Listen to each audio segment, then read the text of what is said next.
I also noticed that when we go in the IEP or a meeting with the professional team at school, or I find that if we discuss the positive aspects of your child, his strengths, his well-being, his interest, there are more positive outcomes that come out of the meeting, rather than when we discuss the challenges. He doesn't do this, he doesn't comply, what he can't do.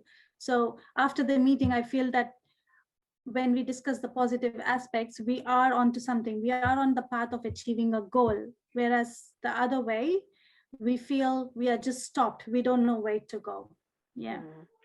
And yet, so this tells us something really important. This tells us that as the parents, it's our responsibility to actually control the narrative about our child. Because when do the school calls us? They don't call us when everything goes well at school and it's wonderful. Hi, everything's going so well. Will you come in for a meeting? We'll celebrate. They don't do that. When do they call us at school? When there's an incident, and it could be something that could be potentially a danger to other people as well.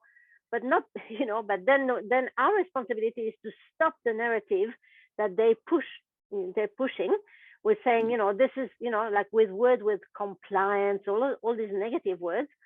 And then our role as parents is to actually turn this narrative around by showing them the positive signs. But what is interesting is that until now in a conversation, it's really hard to do. Because if somebody comes at you and says, he's not doing this, he's not doing that, he can't do this, it's really hard for you to reply, but at home he is doing, or something like this. Whereas you come ready with a piece of paper with splashed out with all his strengths and all his interests and all this positive stuff, then you're controlling the narrative to the positive. So you just mentioned there are better outcomes, positive outcomes when we talk about positive things. And I was just remarking, well, how do we get this? I'm about the how. So they're all about me or other tools, or one tool. Let's carry on working together and we'll invent more tools. Oh, great. For positive outcomes. Yes. Yay. Thank you.